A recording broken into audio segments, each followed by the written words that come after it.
universities and colleges are going to say, you want to come to this college, buddy? You're going to get vaccinated. Lady, you're going to get vaccinated. Yeah. Big corporations like Amazon and Facebook and all of those others are going to say, you want to work for us, you get vaccinated. And it's been proven that when you make it difficult for people in their lives, they lose their ideological bullshit and they get vaccinated. Thank you. Are all objections to COVID vaccinations ideological bullshit, Dr. Fauci? No, they're not, and that's not what I was referring to. Well, that's exactly what you meant when you said making it hard for people to live without getting a vaccination. You affected people's ability to work, travel, be educated, to actually flourish in American society, to self-determine, as we're all given God-given rights. Shame on you.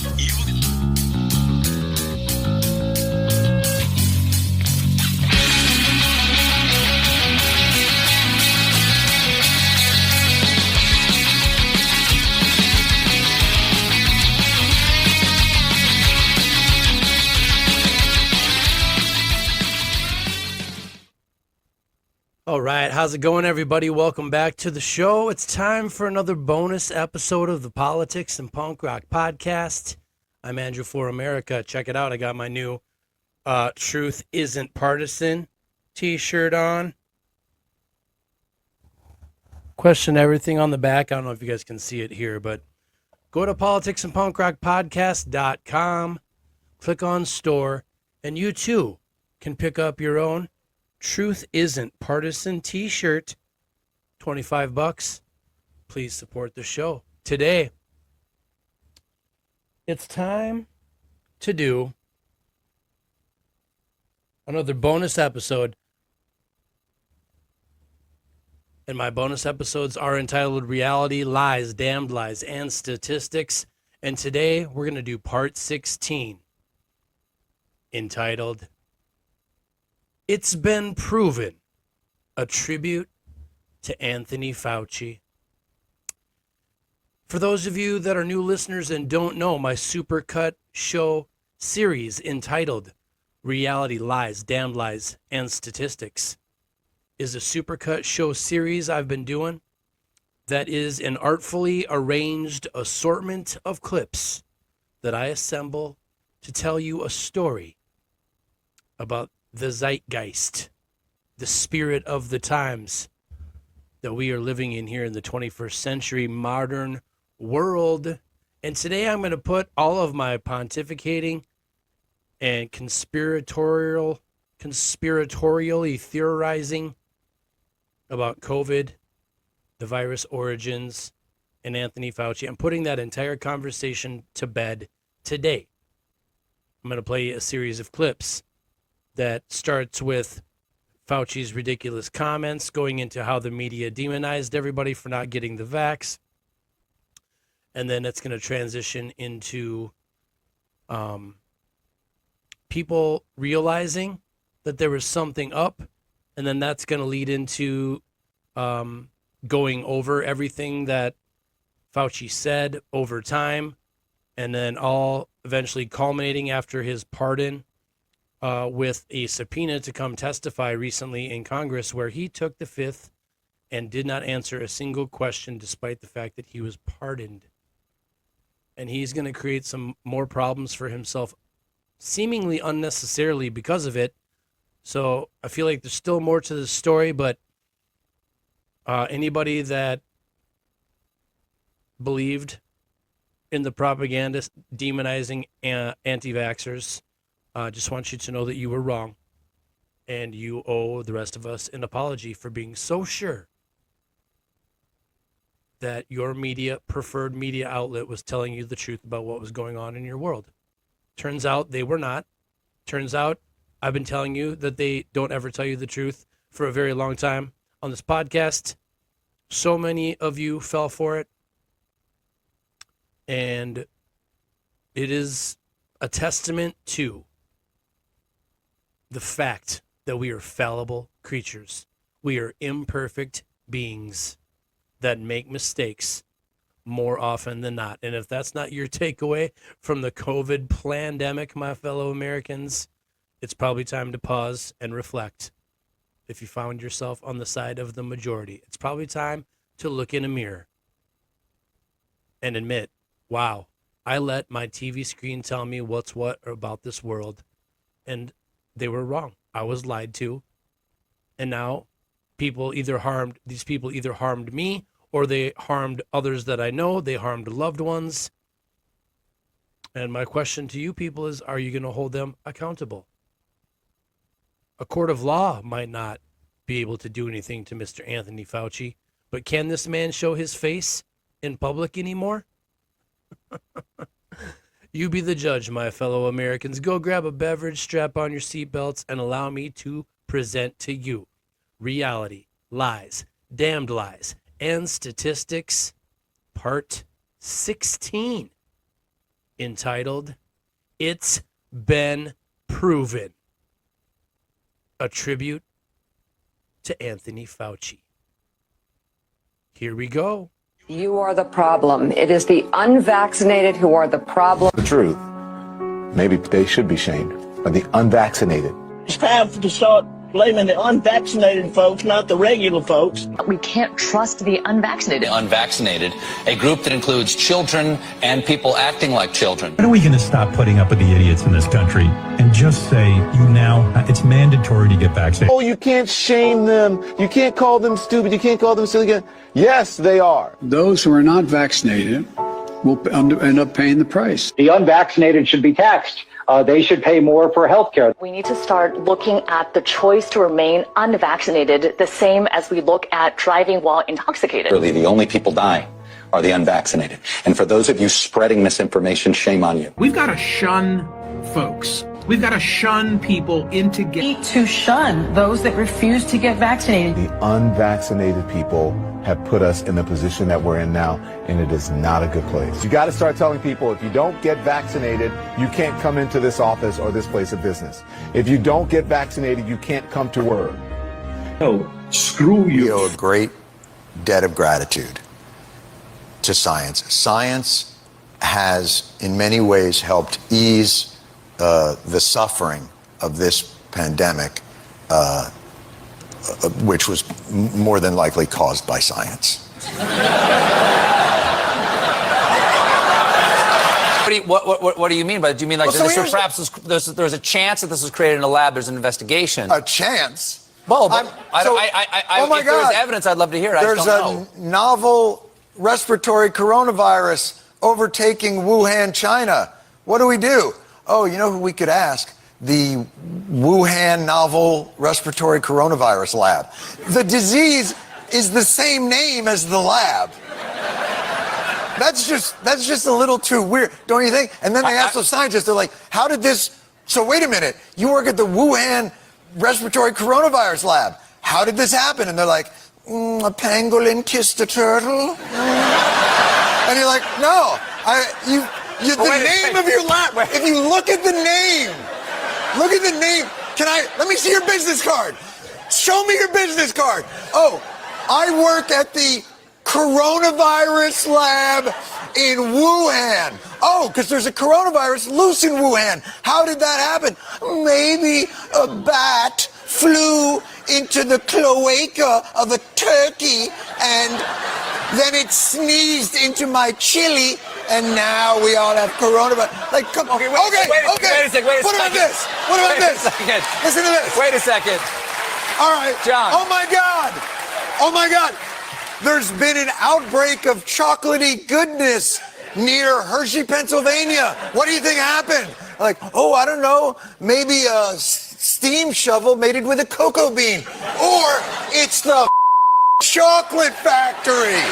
Maybe that's it. That could be. That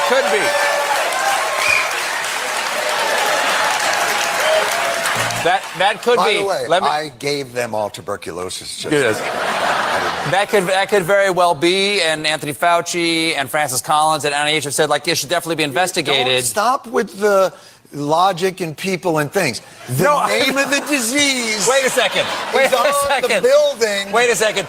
But it could be possible. You could be right. It could be possible that they have the lab in Wuhan to study the novel coronavirus diseases because in Wuhan, there are a lot of novel coronavirus diseases because of the bat population there. I understand. It's like the saying, it's like, a wait a local second. specialty, and it's the only place to find bats. You won't find bats anywhere else. Wait, Austin, Texas has thousands of them that They took animal viruses that only occur in animals, and they increased their transmissibility to humans. How you can say that is not gain of function? It is not. It's a dance, and you're dancing around this because you're trying to obscure responsibility for 4 million people dying around the world from a pandemic. And let's let Dr. Fauci. I have to, well, now you're getting into something. If the point that you are making is that the grant that was funded as a sub-award from EcoHealth to Wuhan created SARS-CoV-2, that's where you are getting. Let me finish. We don't know. Well, we don't wait know a minute. If it did come from the lab, but all the evidence is pointing that it came from the lab, and there will be responsibility for those who funded the lab, including yourself. In 2010, 10 years before this happens, and he says, sure, a pandemic could occur. Scientists could be bitten, or a lab accident could happen, and you could get a pandemic. But even if a pandemic occurred from gain-of-function research, the knowledge would be worth the risk. And I say, well, tell that to the 15 million people who lost somebody, to this pandemic. Just completely irresponsible. That the COVID injection caused some deaths? I mean, what do you think of the, 38,607 right now listed on VAERS? What do you think the real number is? And do you have any science to back up your opinion? The best data are autopsies. So in the largest autopsy series published to date, I know because I'm the senior author, of all the deaths we examined, and we re-reviewed them. We had an adjudication committee. We had ways of arbitration deciding on did the vaccine cause death. The answer is, of these cases that came in for autopsy after vaccination, 73.9% of individuals, it was determined that the vaccine was the cause of death. First author is Holscher and colleagues. He's sitting right behind me. The world understands that Fauci has committed 2 crimes. One is fraudulent concealment. He intentionally concealed the origins of SARS-CoV-2 from his funded projects in Wuhan. If we would have known what the story was originally, I think we could have done better in our pandemic response. And the second major crime I think he committed is mass negligent homicide by 2 mechanisms. First, he worked to suppress our efforts at publishing and promulgating early treatment protocols to get people through the illness. And secondly, he relentlessly promoted unsafe vaccines that took hundreds of thousands of American lives and millions of lives worldwide. It's been the greatest biological catastrophe mankind has ever seen. And largely, Fauci is responsible for orchestrating this on the world. He approached Biden for 10 years pardon for crimes he knew he committed. It's not handed out without a response. All right, well, today we are taking a visit to the Fauci files this week through official channels from Senator Rand Paul's Senate investigation, aided by RFK Jr., by the way. We gained access to Dr. Anthony Fauci's personal diary entries from the heart of the COVID crisis. These aren't rumors or leaks, but confirmed records released by the chairman of the U.S. Senate committee. In March of 2020, as our nation and the world grappled with what to believe and who to trust regarding COVID-19, Dr. Fauci was gushing to his own diary about all the attention that he was getting. His entry for March 22nd of 2020 states, "Press is going wild with me, front page in Washington Post yesterday." It seems Fauci was tracking deaths and media clippings simultaneously. On May 21st, he wrote, "Big front page article about me appeared in the Washington Post. Very flattering. The situation with my national and international fame is explosive and really unimaginable. It is not hyperbole to say that today I am the most famous and talked about person in the country and one of the most recognizable persons in the world." He really wrote that. Word for word, that's what's in it. So while reports were that 100,000 people were dead at the time, this is what the most trusted health official and highest paid government employee was thinking about. He also told his Dear Diary one thing while telling Congress and the American people something entirely different. In February of 2020, he told his diary that the mortality rate estimate was 0.2 to 0.3%. But in testimony before the House Oversight Committee on March 11th, he said the mortality rate estimate was 3%. He also told ABC that he had nothing to do with closing down schools. They always come back and say Fauci was responsible for closing schools. I had nothing to do. I mean, let's get down to the facts.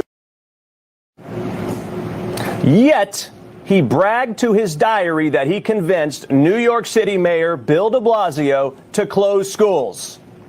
Yeah, and although Fauci tried to convince the American public that COVID-19 came from a wet market, in his diary entry on January 26th of 2020, he wrote in his diary, quote, "Now we know the market was not the source." These revelations are disturbing on multiple levels. First, why is a grown man writing in a diary like a smitten teenage girl? Why is he saying one thing publicly and then confiding in his Dear Diary something entirely different? What kind of person in a major position of trust acts this way? Every day, sometimes multiple times a day, President Trump briefed the country on what was going on. Many times, Dr. Fauci was right there by his side. The president trusted this man. The nation looked to him for guidance in a time in our history that was riddled with uncertainty. People were locked down because of this man. Businesses were destroyed. Kids were kept out of school and any social interaction. Anxiety, fear, stress at all-time highs for much of the nation. The devastating effects, I think, aren't yet fully known even at this point. And don't forget, people died while having to stare out windows at their loved ones because they weren't allowed to be together. Lives were just completely destroyed because of Dr. Fauci, and the entire time he was giggling and scribbling to his diary about how much attention that he was getting. The label mad scientist comes to mind, but I don't think it could truly do justice to who this man really, truly is. This is an AI photo, but let me tell you, it doesn't fall far from where reality is when this is what this guy was doing every single day. What he stole from the American people to gain fame can never be repaid. The American people will never get back what they lost, but some real accountability would be a great first step. Americans died from COVID-19. Some estimate as many as 15 million people died worldwide from COVID-19. Publicly, Anthony Fauci promoted the theory that the virus arose naturally, while privately, he was well aware of a mountain of evidence suggesting the virus originated in the lab. The American people deserve answers. The American people deserve to know why dangerous research was funded by NIAID in a totalitarian country, in a lab that lacked acceptable safety standards. The decision to fund dangerous gain-of-function research in Wuhan, China, will likely go down in history as perhaps one of the worst public health decisions. Frankly, the American people deserve an apology. I hope today Dr. Fauci will come clean, admit it was a mistake to fund dangerous research in China, admit that the risk of this dangerous research exceeded any possible benefits, ask forgiveness, and pledge to help our government devise safeguards so a man-made epidemic never happens again. Instead of an apology, you have for years avoided responsibility. Regarding the lockdowns, you argue that you did not personally issue every lockdown order, close every school, or impose every mandate. But officials across the country invoked your authority to justify these decisions. And you presented your recommendations not as judgments open to debate, but as dictates of science itself. Your own words demonstrate that you understood the influence you exercised. On March 14th, 2020, you wrote that the task force recommendations were driven by me, yourself, Deb, and CDC. The next day you wrote that you had convinced Mayor Bill de Blasio to close the New York City schools, so you were involved. That same night, Governor Gavin Newsom's chief of staff told you that the governor had decided to close California schools, bars, and restaurants after watching you on television. Presidents, governors, mayors, school boards, corporations, and Congress all bear responsibility for the decisions they made. The COVID lockdown, however, could never have been inflicted without you aiding and abetting the crime. Children lost years of education. Small businesses built over a lifetime disappeared. Patients delayed cancer screenings and other medical care. Families were separated from dying relatives. Workers were ordered to accept a medical procedure or lose their jobs. Worship assembly, employment, education, and travel were restricted in the name of science. While you did not impose every restriction, you used your public authority to justify them. While you concluded publicly that COVID occurred naturally, your private record tells a different story. In early 2020, your hand-picked virologist warned that the virus appeared to have been manipulated in the lab. In a conference call concerning the origin of the virus, all but 2 of the participants believed deliberate insertion was possible. Your concern was not merely theoretical. That same week, you led an urgent effort to determine whether your own agency had funded the research related to these experiments that were now under suspicion. Hours later, your assistant reported that the Wuhan experiments had indeed been reviewed and approved by the NIH. Those were not the actions of officials who believed that a research-related origin was an absurd conspiracy theory. They were the actions of officials urgently trying to determine whether their agency funding was connected to the research under discussion, connected to the pandemic. You could not hide that your agency had funded the Wuhan research or your long history of defending gain-of-function research. The only alternative left was to argue that COVID-19 did not originate in the Wuhan lab. You were not a detached observer. You had an institutional interest in the public believing that federally funded research had nothing to do with the pandemic. It was a conflict of interest from the very beginning. The authors of the proximal origin of SARS-CoV-2 privately had serious doubts about a natural origin. Within days, though, they flipped, and they all wrote in proximal origin that the virus was almost certainly not a laboratory construct. That paper was then used by the government and the media and you to discredit Americans who were asking the same questions that you and the authors were asking yourselves privately. You even cited proximal origin from the White House podium. You held it out as evidence that the virus could not have been engineered, but you didn't disclose your role in the discussions that preceded the writing of the paper. You did not disclose the author's original concerns. You did not reveal that you had been part of the paper, that you had read and offered editorial comments on the paper before it was published, before you began using it as evidence that it couldn't have originated in the lab. You did not disclose that you had immediately investigated yourself whether NIAID funding might be connected to the research. You did not tell the American people the full story.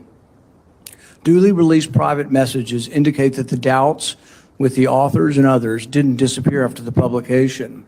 So while this was being waved at the White House to show that it couldn't come from the lab, the authors were still privately continuing to assign a meaningful probability to a laboratory origin, one thing in public and another in private. Some of the same scientists discussed avoiding email and carefully managing communications that might eventually be obtained under the Freedom of Information Act. The pattern is straightforward. Privately, there was alarm, then an immediate inquiry to see if NIAID's possible exposure to funding, then a rapid public declaration of certainty, continued private doubt, and then years of resistance to disclosure. The question is why? The only logical answer is that your primary concern was avoiding culpability. Your primary concern was hiding the fact that you had approved the funding for this dangerous research.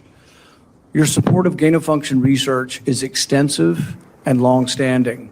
In 2011, your agency funded Ron Fauci's laboratory when it mutated the avian flu until it could spread through the air between mammals. this was the tipping point. This is when others became worried. You funded this. You advocated for this. The federal government's own biosecurity board, though, recommended withholding the details of these experiments because of the danger the research posed. People were concerned that publishing it was publishing a roadmap to creating bioweapons around the world. But you sided with the gain-of-function scientist Fauci and argued that the benefits of publishing the research far outweighed the risks. You defended this avian flu transmissibility experiments as critical research. You wrote that even if a scientist became infected and triggered a pandemic, the benefits of the gain-of-function experiments outweighed the risk.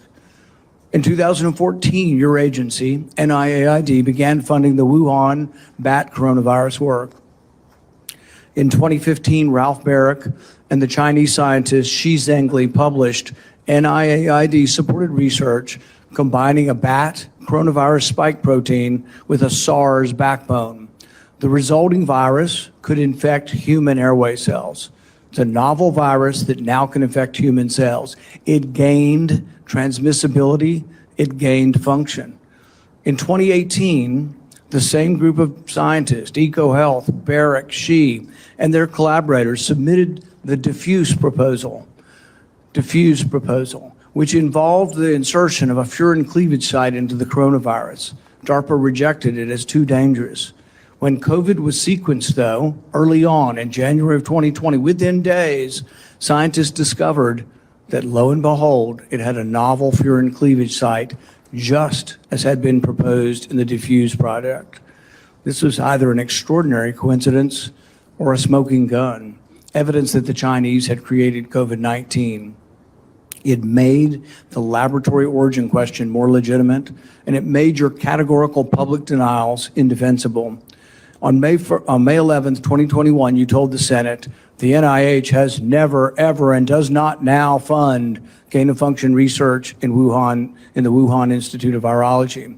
When I gave you the opportunity to correct the record, to reconsider the statement, you responded that you had never before lied to Congress. We were then told that only the government's narrowest regulation of definition counted here, that you could define gain of function in one way in which this wasn't gain of function, in which all of the common sense of the world would be thrown out, all of the idea that the mice were dying and the virus was more transmissible didn't matter because you had a technical definition that allowed you to fund it. But the real question is, was it dangerous? Was it a wise decision to fund this? And you haven't deviated from that. You've never admitted that it could have been a mistake funding this research in China. The American people weren't asking for a semantics debate over what is gain of function. They were asking, does common sense say this research was dangerous in Wuhan? They wanted to know whether their money funded experiments in Wuhan that made bat coronaviruses better able to infect humans. The answer is yes. They wanted to know whether NIAID adequately supervised their work. The answer is no. When you defended this research, you described its benefits in the broadest terms. But when Congress demanded accountability, you hid behind the narrowest possible definition. You can't have it both ways. Your conduct concerning federal records raises further questions. It is a crime to destroy federal records. Yet our investigation reveals your assistant diligently reported that she deleted tons of emails. In 2024, you testified that you did not delete federal records. Who's telling the truth, you or your assistant? The committee has obtained repeated instructions from you telling federal officials to delete communications. On February 2nd, 2020, one day after Origin's call, you told Francis Collins, please delete this email after you read it. The committee asked for your voluntary cooperation to come today. Your appearance had to be compelled by subpoena. You're here today under duress. You're here today because of the court ordering it. President Biden issued you a sweeping pardon extending back to 2014, the same pardon he gave to his son Hunter. A pardon may protect a person from criminal prosecution, doesn't rewrite history. It does not erase documents. It does not convert a misleading statement into a truthful one. And it does not prevent Congress from establishing what happened. There will be another pandemic. There will be another crisis. And there will again be officials who insist that uncertainty must be hidden for the public's own good. They will demand obedience. They will invoke science. I am the science, as though it were a commandment. They will argue that government officials cannot be questioned because questioning them would undermine public trust. They have it backwards. It is secrecy that destroys trust. It is arrogance that destroys trust. It is censorship that destroys trust. And it is the refusal to admit error that destroys trust. That loss of trust may be your most damaging legacy. Trust can't be ordered. It has to be earned. No scientist is above scrutiny. No government official is beyond accountability. And no public servant has the right to treat the suffering of millions of Americans as a footnote to his preferred version of history. During and after the COVID pandemic, I have appeared multiple times for hearings in the Senate and the House, usually under oath, and sat for several days-long transcribed sworn interviews, answering questions about the very issues that are now the subject of this hearing. However, given Senator Paul's obvious obsession with calling for my prosecution, his repeated slanderous comments about me, and recently his publicly releasing my unredacted personal diary aimed at embarrassing and intimidating me, the only conclusion I can reach is that the sole reason he is calling me before this committee is to get me to say something, anything, that could vindicate his repeated public pledges that I end up, in his words, quote, behind bars, unquote. Any reasonable person who has followed his unhinged obsession with me would readily come to the same conclusion. Therefore, although it pains me to do so, because of the respect I have for the legislative branch of government and my decades-long record of cooperating with Congress, under the advice of my attorneys, I will invoke my right under the Fifth Amendment of the Constitution to refrain from answering your questions. Thank you. During and after... Fifth, huh, Doc? Let's try something. What day of the week is it today? On the advice of counsel, I respectfully decline to answer based upon my rights under the Fifth Amendment to the Constitution. What color tie are you wearing? On the advice of counsel, I respectfully decline to answer based upon my rights under the Fifth Amendment to the Constitution. What color is the carpet in front of you? On the advice of counsel, I respectfully decline to answer based upon my rights under the Fifth Amendment to the Constitution. Let's just get one thing straight. You don't have any rights under the Fifth Amendment because you've been pardoned, as you very well know. As the Supreme Court has been clear for a century and more, Brown versus Walker, 1896, when he has been pardoned, he may not stand upon his privilege. You know that. Your lawyers sitting behind you now shifting nervously in their chairs. They know it. This isn't about the Constitution. This isn't about the law. This is about contempt. Contempt for this body and contempt for the American people. But I think I know why you're doing it. It's because you don't want to answer questions.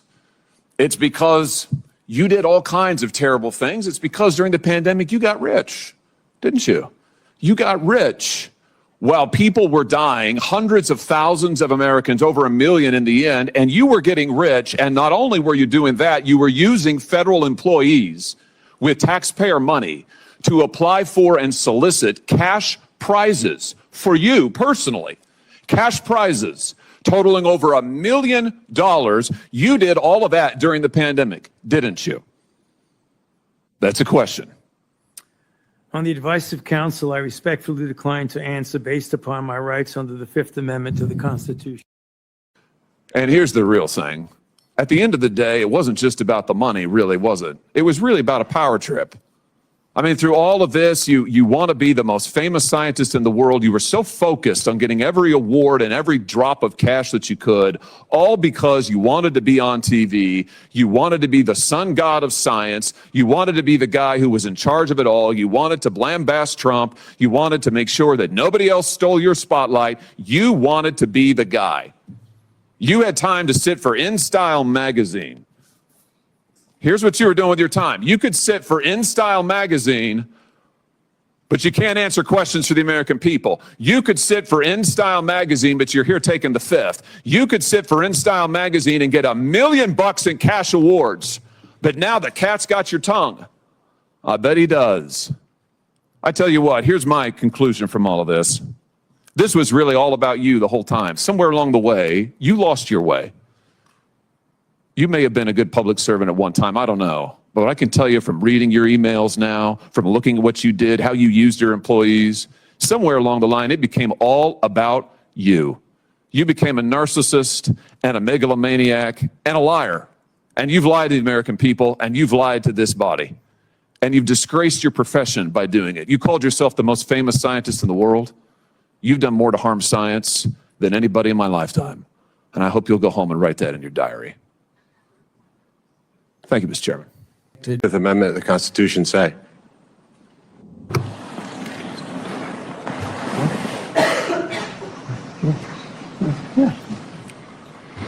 On the advice of counsel, I respectfully decline to answer based upon my rights under the Fifth Amendment of the Constitution.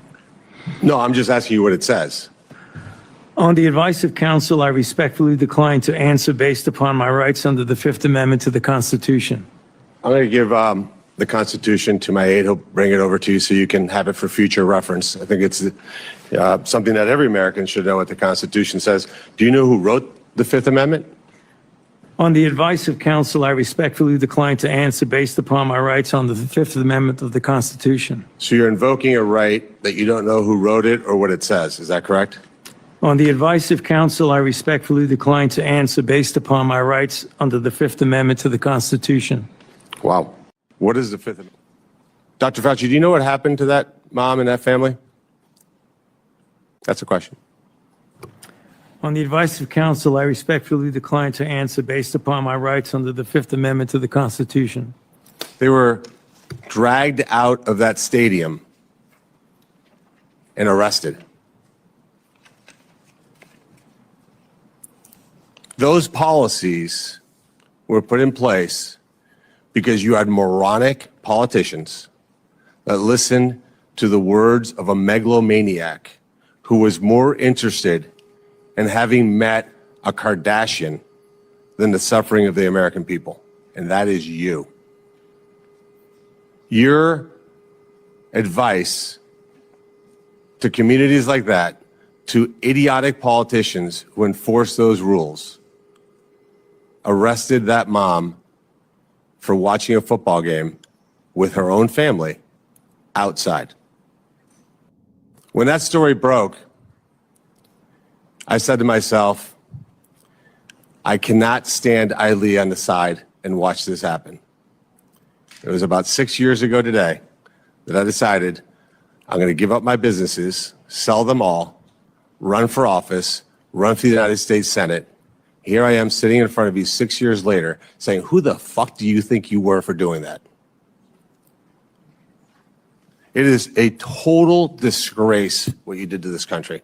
And if my Democrat colleagues are standing there defending you, I hope the voters of the United States of America watch the clips of every one of you doting on a guy who was more interested in being a celebrity than saving American people. Defense of what you did.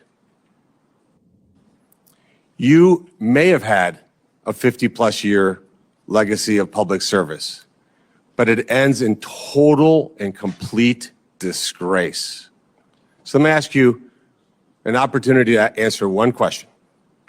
Will you apologize, just apologize, to the people who you harmed through your actions? Will you say, do you have the dignity to just say you're sorry? On the advice of counsel, I respectfully decline to answer based upon my rights under the Fifth Amendment to the Constitution. So you won't apologize to the military members who Joe Biden summarily dismissed from the military for not taking the vaccine? On the advice of counsel, I respectfully decline to answer based upon my rights under the Fifth Amendment to the Constitution. Will you apologize to the business owners that lost their business, shattered their lives, and they'll never recover? On the advice of counsel, I respectfully decline to answer based upon my rights under the Fifth Amendment to the Constitution. Will you apologize to the moms who had to force their infant children, 2, 3, 4-year-olds, to put masks on, and what that did and how that traumatized those kids?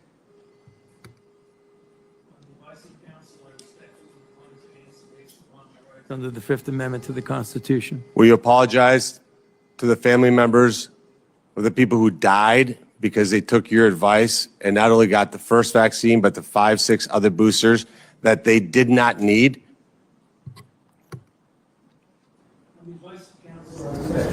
To answer based upon my rights under the Fifth Amendment to the Constitution. Will you apologize to that mom from Ohio for being arrested for watching a football game with her family? On the advice of counsel, I respectfully decline to answer based upon my rights under the Fifth Amendment to the Constitution. Here, there was a website that was tracking the random controlled studies. Here they are, showing 60, 70% efficacy of ivermectin. The same day you say there's no evidence, there was all kinds of evidence. Loved ones had to go to hospitals, had to sue hospitals. Just, would you try it? So I would want to know, to what extent were you involved in sabotaging hydroxychloroquine, ivermectin, and did you do that because you knew the only way you get emergency use authorization for these drugs, these experimental gene therapy, was if there was no effective treatment, you couldn't get the emergency use authorization. So is that why you helped sabotage these cheap generic drugs in favor of remdesivir, which, by the way, nurses, are you aware of the fact that nurses called it run, death is near?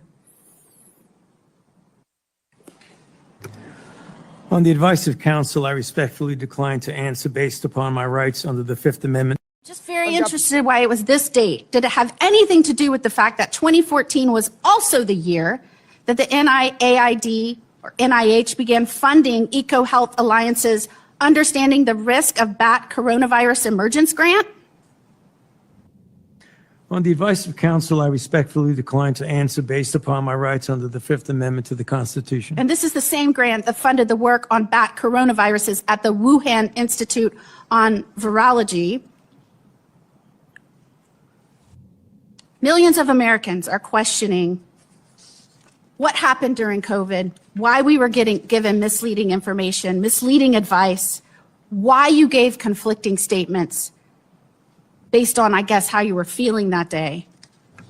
And Americans, rightfully, we lost over 1 million Americans. NIH funded putting aborted babies' fingers and scalps off the heads of aborted babies and putting them into the backs of research mice.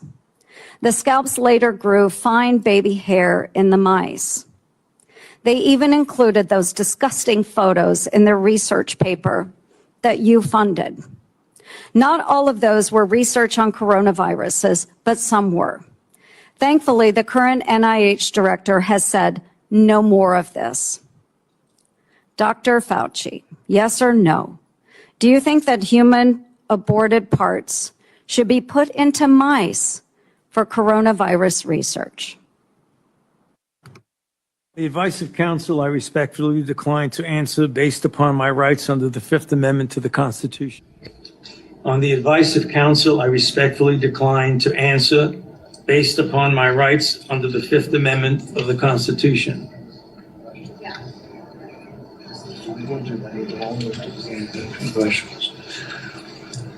Dr. Fauci, did the NIH ever conduct research for or in coordination with any element of the intelligence community, CIA, ODNI? On the advice of counsel, I respectfully decline to answer based upon my rights under the Fifth Amendment to the Constitution. The reason why these questions are important is, President Trump has done a ban, and we're glad that he did a ban on gain-of-function research. So we're better off than we were when we had an advocate serving as head of NIAID, an advocate for gain-of-function research. There is still, though, a question, though, whether or not the intelligence community is adhering to that order. There's a question of whether or not gain-of-function research is still ongoing. And these are important questions the American people deserve to know. Dr. Fauci, have you been read into any classified Department of Homeland Security program, any prospective special access program concerning gain-of-function research? On the advice of counsel, I respectfully decline to answer based upon my rights under the Fifth Amendment of the Constitution. But the attorneys are not recognized. In fact, the attorney was told not to sit at the table, and he's not obeying that recommendation. There's a row behind you, sir. That's where you were told to sit, and you're not. And now you're disrupting the proceedings. And so, look, this is the way Anthony Fauci wants to be remembered. For a lawyer not listening to the rules. That's the way you want to be remembered, and that's what you're going to do. You are not recognized, sir. Security, please remove him from the room.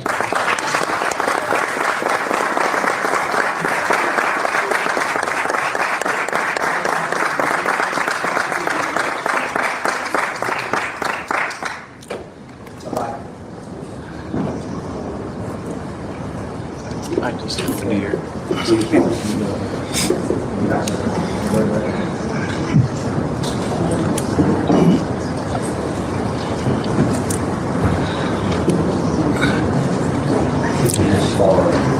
Let the record state that Dr. Fauci will still have the advice of the other half a dozen attorneys that he brought along today. I'd like to ask unanimous consent to enter into the record a letter from the Department of Energy that confirms during Anthony Fauci's tenure that Bill Gates was given Q security clearance from 2014 to 2021. Without objection, that will be entered into the record. I'd also ask unanimous consent to enter into the record the contents of the folder of authorities provided to Dr. Fauci, including the pardon.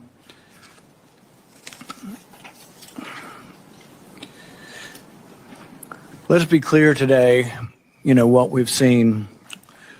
I really did want to hear from Dr. Fauci. I wanted to hear perhaps an apology, perhaps some semblance of being sorry for what happened or that judgment errors were made. We didn't hear any of that. But he was subpoenaed here to testify, refused to answer any questions, even after being directed by the chair and being advised of the law requiring him to do so. He has cited a privilege that is unsupported because of his blanket pardon and because he waived the privilege by testifying at the start. I'm going to give you one more opportunity to comply with the law, limited to the period of your pardon. At any point between January 1st, 2014 and January 18th, 2025, did you destroy any federal record or tell anyone else to?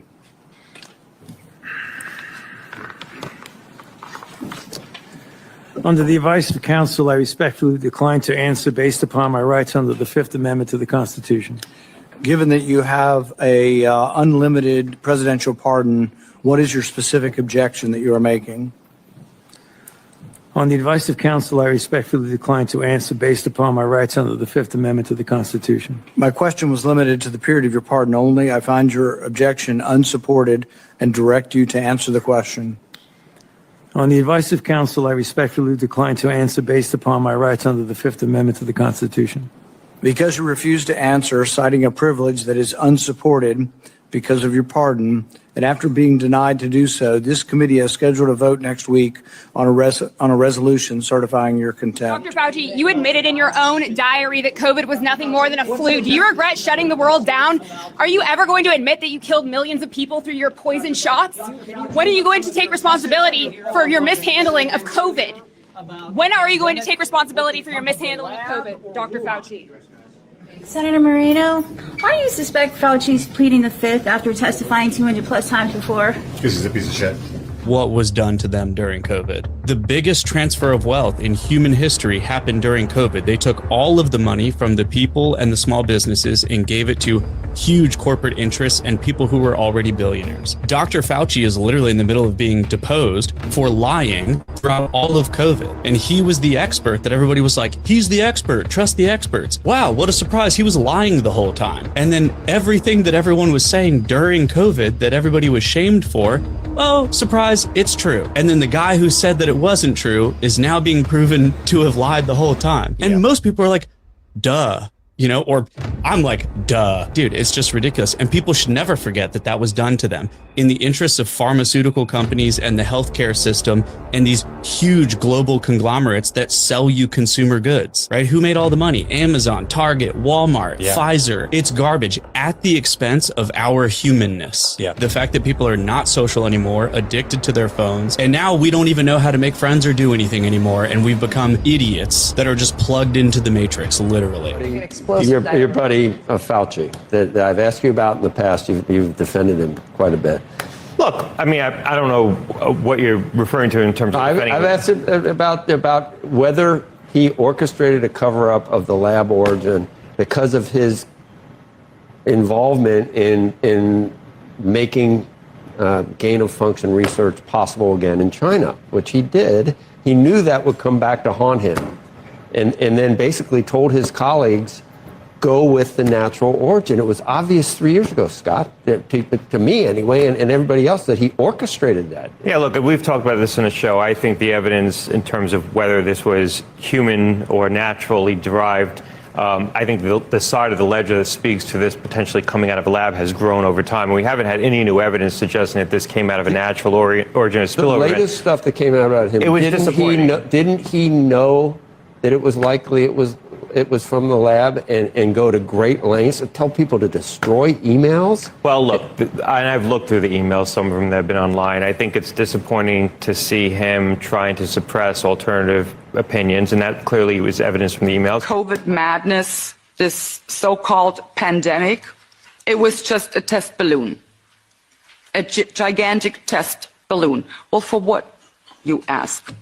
Well, to see how far they could go, to see what exactly they would have to do to get free individuals in a free and democratic society to consent to being forced into compliance.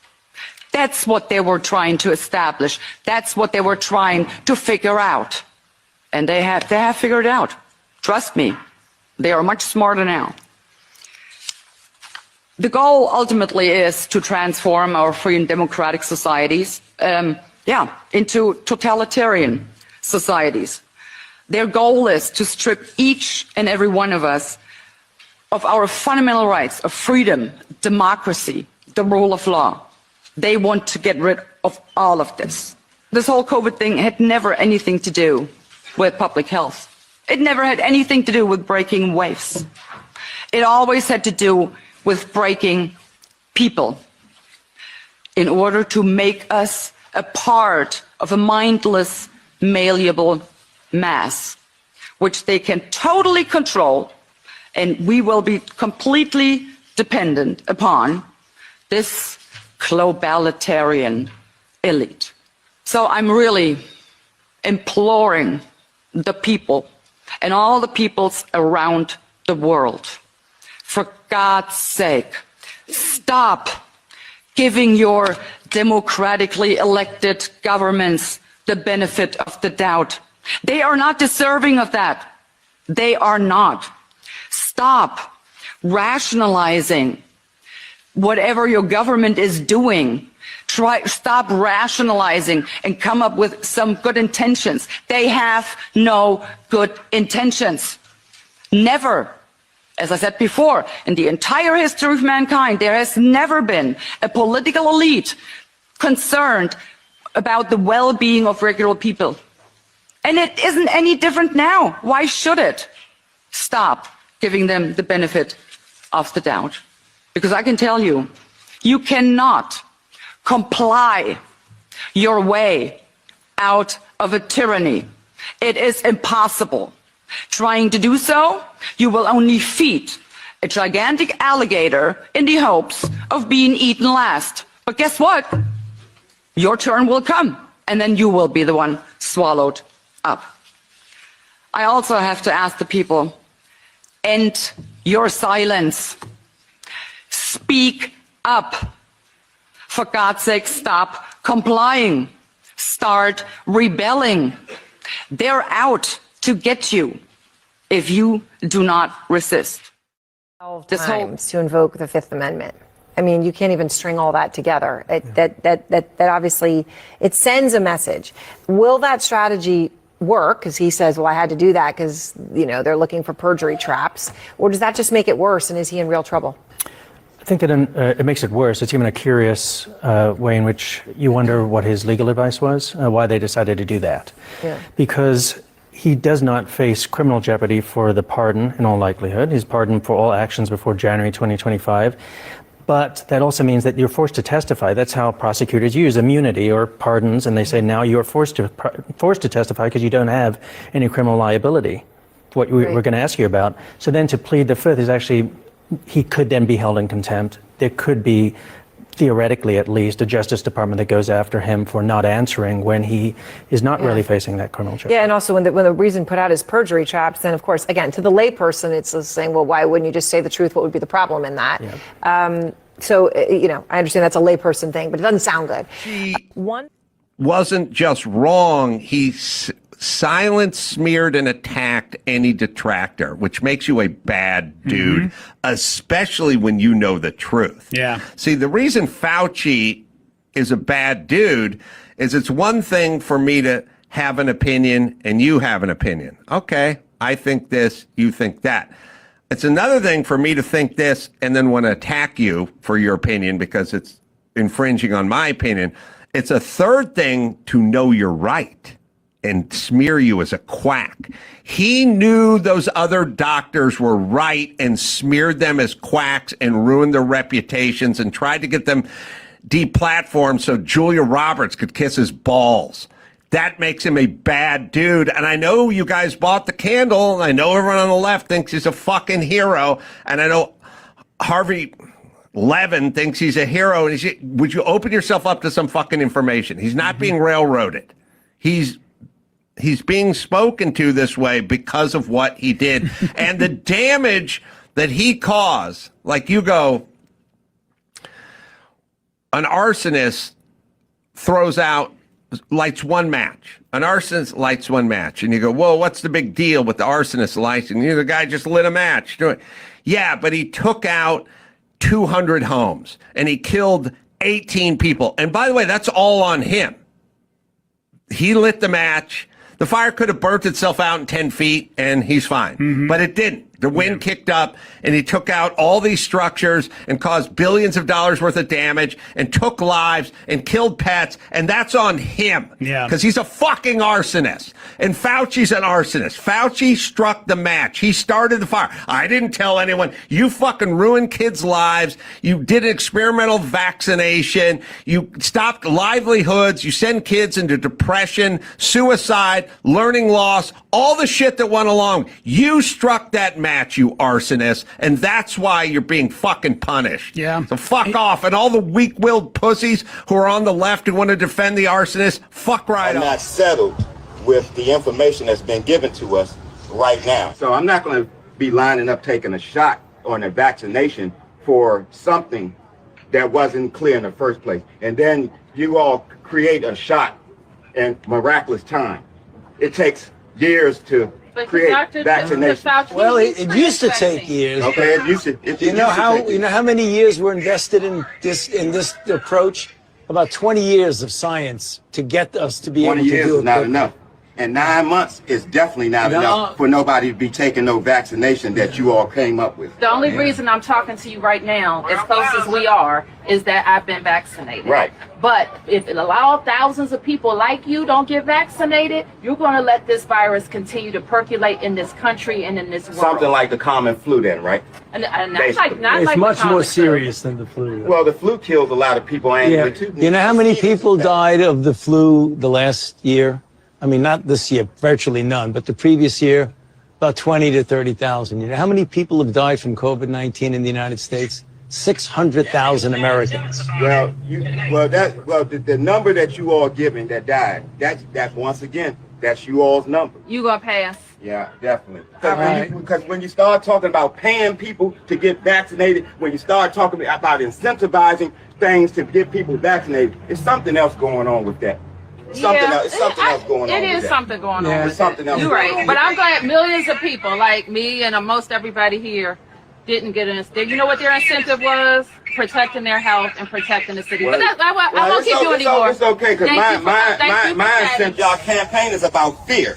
It's about inciting fear in people. You all attack people with fear. That's what this pandemic is. It's a fear. It's fear, this pandemic. That's all it is.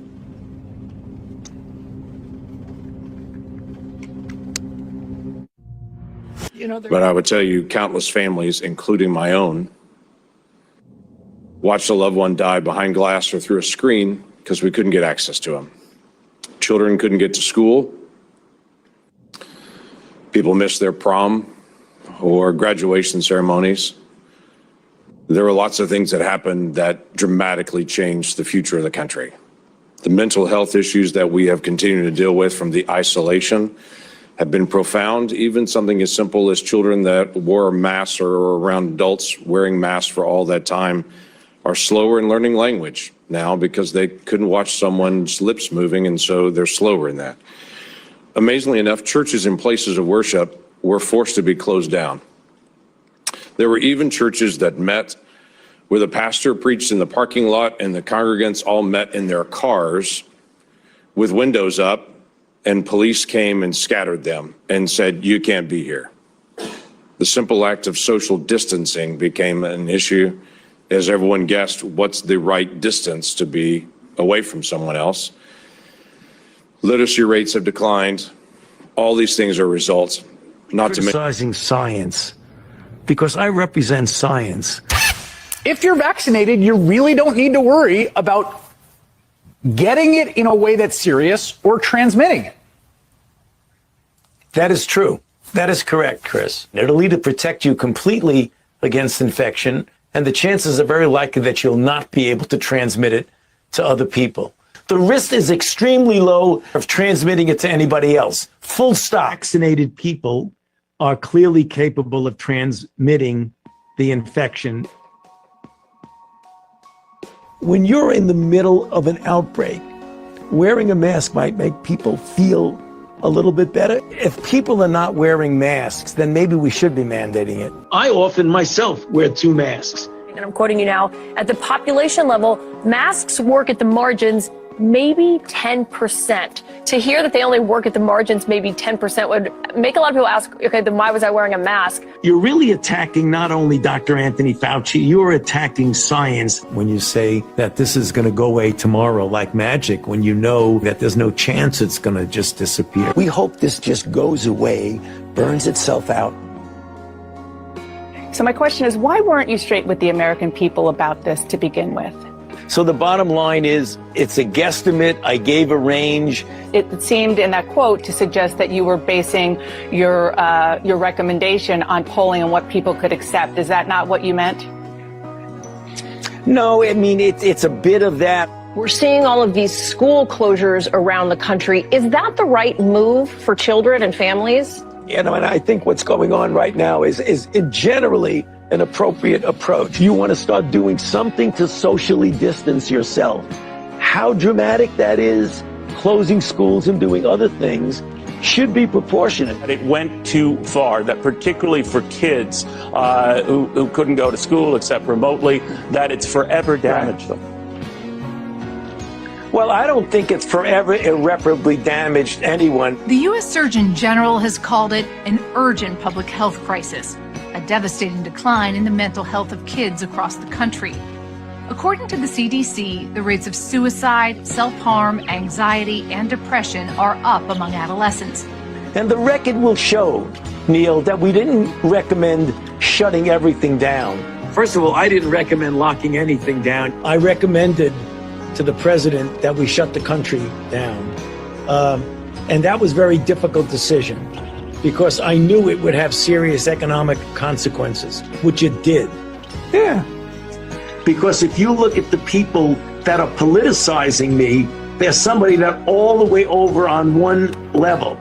But there are a lot of other people who look upon me the way they should, as a non-political person that I am. They're not doing it because they say they don't want to do it. They're Republicans. They don't like to be told what to do. And we got to break that. But now is the time to do what you're told. Where did this virus come from, do you think, today? Did it come from a lab? Was it man-made? And when you have the animal-human interface, and you have animals that come out of the wild that are sold at these open, what they call them, wet markets. Place of origin was not within the market itself. No, I don't think you could say that. There's a report today that another intelligence arm of the U.S. government, this is inside our energy department, has joined the FBI in concluding that COVID began with a lab leak in China. That the NIH has not ever and does not now fund gain-of-function research in the Wuhan Institute. We now know that a bat coronavirus was enhanced in a lab. The National Institutes of Health acknowledged that it funded research of a virus that was studied at the Wuhan Institute of Virology. The experiment unexpectedly, we're told, made a bat coronavirus more contagious than the original naturally occurring one. Take an animal virus and you increase its transmissibility to humans. Right. You're saying that's not gain of function? Yeah, that is correct. And Senator Paul, you do not know what you are talking about, quite frankly. And I want to say that officially. You do not know what you are talking about. They took animal viruses that only occur in animals and they increased their transmissibility to humans. How you can say that is not gain of function? It is not. What we're talking about now is the gain of function research in studies that increase predominantly the transmissibility as well as pathogenesis and alteration of host range of the virus. Nobody's lying here, Senator. It is you. I have to laugh at that. I should be prosecuted. All right, people. I hope you enjoyed the supercut today. Fauci's an arsonist, according to Adam Carolla. Maybe he didn't intend to cause the level of harm that he caused. Maybe he really found a way to tell himself that he was doing the right thing and enjoying the spotlight. And, you know, maybe he's not a narcissistic megalomaniac. Maybe he's just a idiot savant that was thrust into a position of popularity, and maybe it went to his head a little bit. Maybe he fumbled here and there. Maybe he said what he needed to say because he had moneyed interests coaching him and handling him. You know, say this or else. Who knows? Who knows? I mean, his wife was in charge of making sure that he was ethical, which is hilarious. I mean, when you look at this total situation with Anthony Fauci, it's, I mean, it is, like I said in the beginning of the show, it's a testament to human folly and human fallibility. Nobody's perfect. We all make mistakes. I think we all need to strive for morality and decency and something spiritual, because we are becoming more like machines. We are becoming less human every single day with this technology, with this biopharmaceutical industry, with the artificial intelligence industry, the military industrial complex.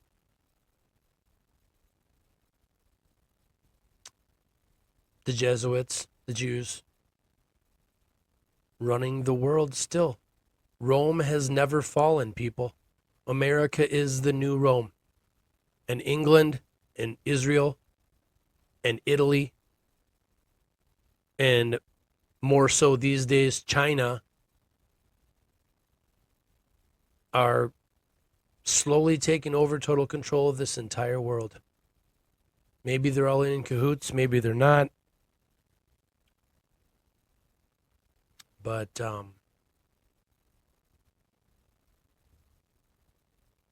I hope we all learned something from this story about Mr. Anthony Fauci. I hope we all learned that we can be hoodwinked. We can be fooled. Like Mark Twain once said, it's easier to fool people than it is to convince them that they have been fooled. And my fellow Americans, you are convinced to go along with the COVID protocols. Whether there was any truth behind the need for it or not. You're convinced to get mass vaccinated. Rima Labo back in the early 2000s on Jesse Ventura's show, Conspiracy Theorist, saying she doesn't live in the United States. As soon as she's done talking to Jesse, she's getting on a plane, she's getting the hell out of here because they're planning on mass vaccinating the American people. She was right. She was right. That's exactly what they did. And now the powers that be know that their magic tricks and deception works even more so than they probably already thought it did. So how do you fight back against it, people? You educate yourself. You take the time out of your oh so busy life to read, to learn, to understand the world around you. Especially in a world that is so technologically advanced and feeding you absolute lies, deception, and bullshit 24 hours a day, 7 days a week through your algorithms, your social media. You better keep a part of your mind skeptical, discerning. Take the time to trust, but verify. I want to trust people and think the best of people too.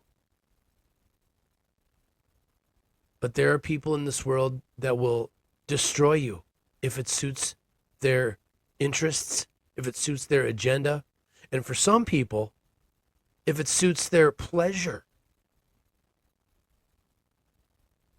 Don't be a doormat, my fellow Americans. For you, for me, for all of us. And really quick, before I go, didn't it kind of seem like all that demonizing of Fauci? I mean, it looked like a made-for-TV movie, people. I mean, I was going to call this episode Ideological Bullshit, a made-for-TV movie. I mean, Rand Paul versus Anthony Fauci, the heel and the baby face, right? The protagonist, the antagonist. Sam Winchester's been talking about the heel versus hero, pro wrestling, morals and dogma. Albert Pike, if the world needs villains, we will provide them with villains. If the world needs heroes, we will provide them with heroes. Think about it, my fellow Americans. Hope you enjoyed the show today. I love you guys. Good night. Part 2 of Signs of the Times will be the next episode. I wanted to throw this episode in quickly in the middle of that series because the Fauci stuff all happened, the hearings all happened not too long ago, a couple days ago now. And I wanted to throw this time capsule in memoriam piece together in tribute to Mr. Anthony Fauci. Love him or hate him. He's proving conspiracy theorists like me to not be so conspiracy theorists. Maybe we're more intellectual, intelligent realists that do their homework, put cases together, investigatively journal, and tell you. So maybe we can help you in some small way. And if you want to hate us for it, fine. Be an ignorant American idiot. If that's how you want to live your life, so be it. But in this new AI tech world, where the machine is going to chew up humanity and spit it out, if you're not smart enough and capable enough and ready enough and resilient enough and adaptable enough to make the transition to the new world, good luck. For you, for me, for all of us, have a great evening. Thanks for watching. Thanks for listening. We'll see you next time. This has been a bonus episode of the Politics and Punk Rock Podcast entitled Reality, Lies, Damned Lies, and Statistics, Part 16. It's been proven, Mr. Fauci. Hope you enjoyed my little tribute to you. Now burn in hell. See you next time. If there are oversight hearings, I absolutely will cooperate fully and testify before the Congress if asked. You may not know, but I've testified before the Congress a few hundred times, okay, over the last 40 years or so. So I have no trouble testifying. We can defend and explain and stand by everything that we've said. So I have nothing to do. I plead the fifth. No, but I can tell you that I plead the fifth. I plead the fifth. I plead the fifth. 5, 1, 2, 3, 4, 5. Anything you say, fifth. Go ahead, ask me a question. Did you? Fifth. I have a secret document that I think you need to say.